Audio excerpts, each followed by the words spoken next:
How's it going, YouTube?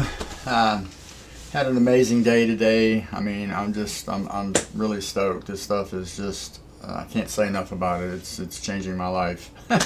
So I want to share some video of some stuff. I got some live trade recaps and a live trade that I did last night that really proves the stock market's not random. I mean, we kind of have two schools of thought on that. We go back and forth. Some people say buying and selling pressure. Others say, algorithmic principles are in play. And I'm convinced it's the latter. And I'm going to show you why. And if you don't believe it after this video, I don't know what else to tell you, because I'm literally a year into this, and I'm able to basically call the market before it moves. I mean, it's the most incredible feeling when it happens. Doesn't happen all the time, but I'm having a pretty good string right now, and just the fact that you can do it at all if it was random, especially the move I'm going to show you. The move I'm going to show you is ridiculous. So yeah, I want to get to it. Anyway, so this was the day I had today. I'm on 20 Apex accounts, and I ended up over $500 a piece on it. Now I went negative a little bit here. I took a long here, and then tried to get back in on this fair value gap right here. I knew price was going up here. I just didn't know how deep it was going to retrace first. So I came down here, below the swing low, thinking I was safe. I got stopped out right here. I jumped right back in and rode it up, added a contract here, got out, added, and got out. So basically this trade from here up was $10,000 across the 20 accounts. So I'm playing it a little bit differently with the eval accounts, because I'm taking my profit. I'm trying to keep my drawdown at a maximum. So once I get this funded and get a little cushion, then I'll be able to kind of open it up a little bit and let it run. But for right now, I'm just concerned with passing. I got 20, 50K accounts I'm working on. You can do the math, that's $1 million in funding. So I'm really trying to be careful. I'm really trying to use the exact same system that I plan to use when I get funded. So I got funded on a 50K account through Trade Day, but I didn't use the same system that I'm going to trade with. I was just scalping, and I was trying to pass in 7 days, and I wasn't using anything that was repeatable. So I learned my lesson. I went back and I said, okay, this time I trade exactly the mechanical strategy that I'm going to use from here on out. And so this way, whatever I pass with, I can have confidence that it'll keep on working. So anyway, this was the day, and the DR lens data, between that and the ICT concepts, the liquidity, the fair value gaps, order blocks, things like that, all that got put together, and it was crushed. So here's the DR lens data. You can't get any cleaner than that. It said the max extension for the day was going to be in the last 15 minutes of the session. So I had that in my mind, and I guess it gave me the extra confidence I needed to start pulling the trigger and adding contracts. I probably wouldn't have done that without it. I mean, I had a fair idea that it was, it was seeking buy side, but I didn't know how far, and sometimes, I've gotten stuck, and, so when I had this confluence of data with the concepts of liquidity and I put them together, it gives you an overwhelming sense of confidence. So, that's what I needed today to get in and do what I did. So can't say enough about this. This stuff's incredible.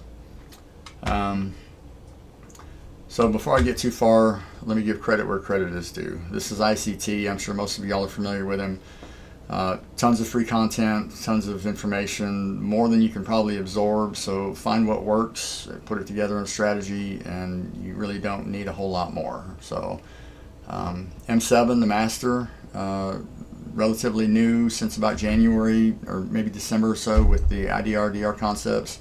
This stuff's phenomenal. I'm a member of the Academy, and I will be for life. That's all I can say. So you get access to the DR Lens database, some tools, an amazing community, courses, everything you can imagine to really kind of round you out, psychologically, mechanically, as far as a rules-based system, things like that. So check him out.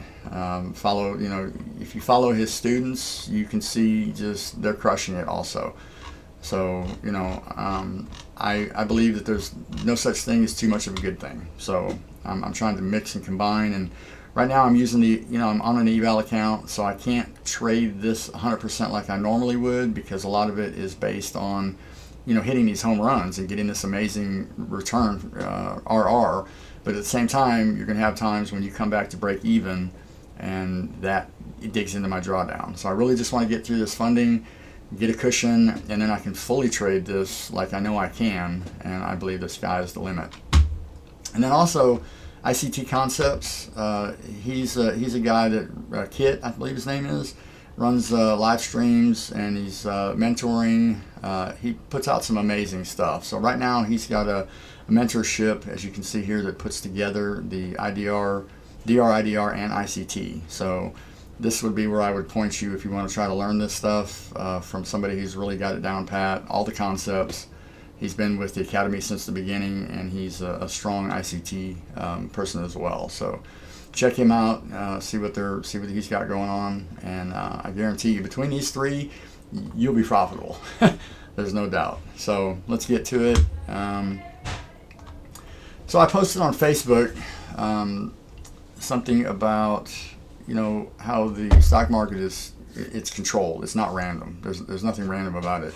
You can't really see it as much on the higher time frames. The investors, the Warren Buffetts, people like that, they're looking at days, weeks, and months, and they're just hoping for incremental gains.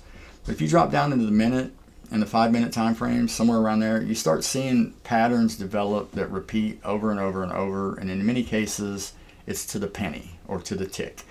So that's kind of what I outlined here. I'm not going to go through all of this. I mean, if you want to pause it and read this, this is already on my Facebook page, so I'm sort of addressing them as well. But basically what we're talking about here is that price is pushed and pulled in different directions, and it's designed to deliver price efficiently and precisely. So when you get a move like this that's all the way up, there's no sell side offered here. You've got a portion right here where all it did was go up. There's no wicks coming into the box here. So what happens is there's tons of orders that get left in there. That's what slippage is. If you've got a limit order in here and price moves up beyond you and it doesn't get filled, you're stuck there, and there's your order. So there's a ton of liquidity right here. And what happens is that these gaps will get created, and they act as sort of like trampolines and magnets at the same time. A lot of times you'll get a sort of a bounce into here as the unfilled orders are taken, and then that catapults price up. But eventually, the algorithm knows that this wasn't delivered efficiently, and it comes back and has to offer the sell side. So these also get closed.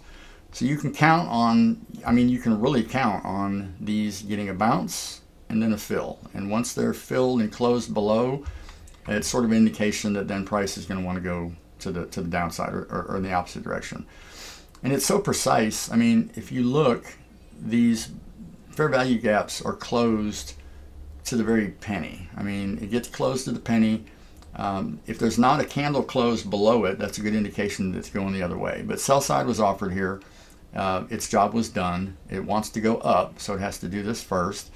Then it takes off. Same thing here. So created a gap.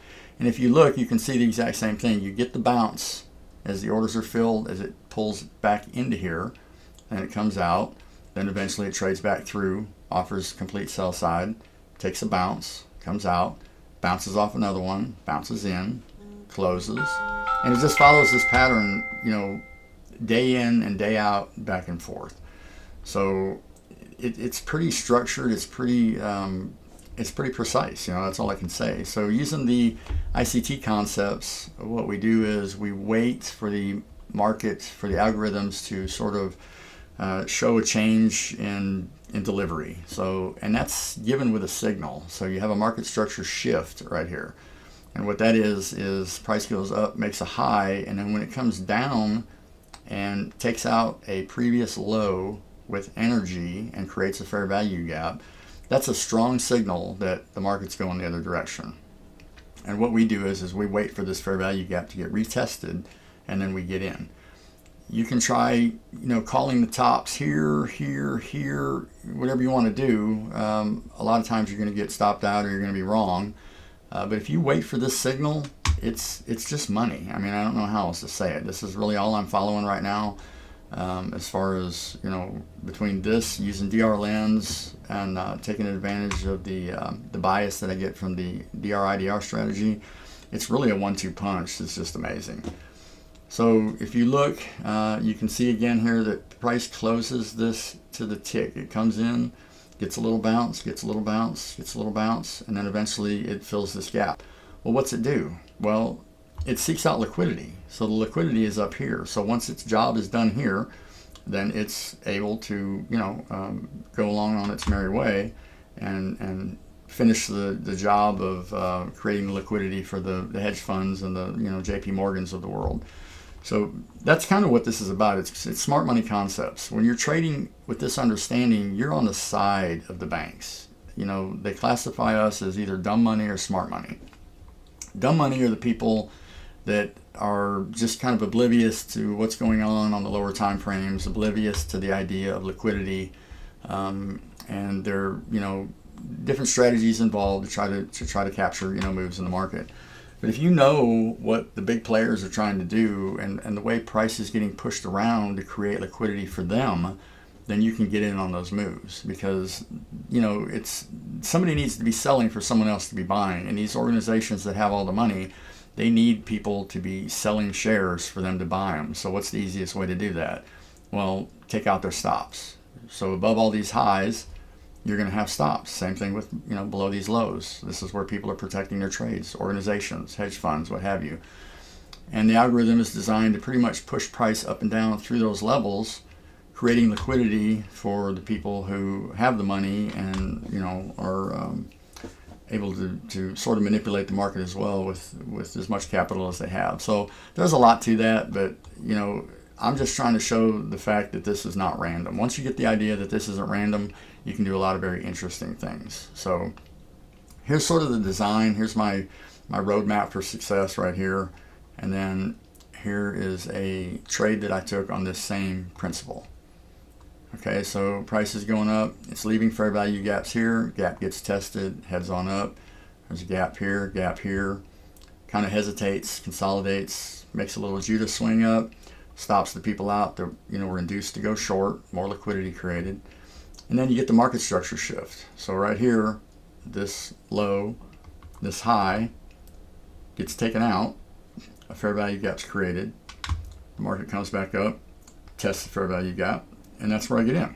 And it's this same little signature. It's like a footprint that the algorithm leaves anytime there's going to be a change in delivery. Now sometimes it will pop back up and you'll get a new high, so you kind of have to be aware of what's going on with your stop loss. And sometimes I'll let it pop up twice, maybe just to be sure and catch the second fair value gap. But on this one, I just jumped in. I was pretty confident, and it went on to be a really good trade. So what I'm showing you here works here as well. This isn't just this is sort of marking up a chart where it looked really good to be able to explain the concepts and show exactly what's going on. But here's actually where I put my money where my mouth is, and I show that this is how I also trade this, taking these algorithmic principles in mind and making these trades. So what I'm going to do is I got a video that I recorded last night of me basically calling the market. It's the most amazing thing. I mean, and it's not the first time. There are times when it just it becomes so obvious, and if you have all this stuff in your head and you start seeing it make these moves and this constant repetition, you get sort of accustomed to forecasting what's going to happen. And between the concepts of liquidity and market structure that ICT teaches, as well as having the data, the statistical information from DRIDR, you put that together, and there's 10 different ways you can do this now. And you kind of find your own niche, put your own combination of tactics together to make your strategy. But what I have right now is working really well for me, so I don't plan to change much. But I'm only trading a couple hours a day. Try to catch the Open, New York Open, maybe London Open. Look for ICT stuff, silver bullets, and then see what happens with DRIDR as the day progresses. And I'm always keeping in mind the bias that it gives me, and max extension, max retracements, things like that. So that helps me when I see a max retracement line up with a fair value gap. then that's the cluster I'm going to pick. If I see a max extension pointing to an area, of buy-side liquidity, then I'm very confident that that's where it's going to go. And that was pretty much the case today. So I'm going to close this one, and I'm going to put this other video together in my little program, and I'll be back in just a minute. Alright, so here we go. Going into the other video now. I got a 5-minute window. In the small window, that's where my IDR information is, my fair value gaps that I'm using for reference. The 1 minute on the bigger window, that's where I'm actually entering my trades through Trade ICT on the 20 accounts. So I drew out on the 5-minute time frame. You can see the two white lines. That's the last 15 minutes of the session. That's where DR Lens says that there's going to be a max retracement or a max extension. So I'm looking for a typical AMD scenario: accumulation, manipulation, distribution. That's ICT 101. And what's going to happen is where that consolidation is taking place, there's orders being created, short and long right there, and there's going to be a liquidity sweep that takes them out, an inducement to get people to go long, and then price is going to basically reverse and crush everybody that went long, as well as take out the stops of everybody that went short. So that's ICT 101. I learned that from him, and it's been a major impact on my trading. It helps me anticipate the move up. Otherwise I would panic and get out, but I expect it now. When I see consolidation, I expect those highs to be taken out before there can be a move to the downside. So that's been huge in helping me sort of manage my trades. I drew that blue squiggly line. That's my prediction about where price is going, and that pretty much will, if that doesn't tell you that this is programmed. I've been doing this less than a year, and I'm calling the stock market 10 or 15 minutes in advance on a huge move that's, if you would have took the whole move, you'd have made thousands of dollars easily. So this is not random. Anybody that thinks it's random, they're fooling themselves. This is algorithmic programming. This is banks and hedge funds working with market makers to generate liquidity from the money that retail traders put in, basically. So we're getting close to that final portion of the session there. There's some economic news. Price is going to shoot up, shoot down, and it doesn't matter. I talked about this in the Facebook post. There it is right there. I'm checking the news right now. The economic news was actually good. So price screams up, takes out all that liquidity, gets people to go in long, and now it's going to reverse and crush them. And this happens every time there's a news event. It doesn't just go up if it's good or down if it's bad. It makes a sweep of both sides, which is sort of an indication that it's fake, basically.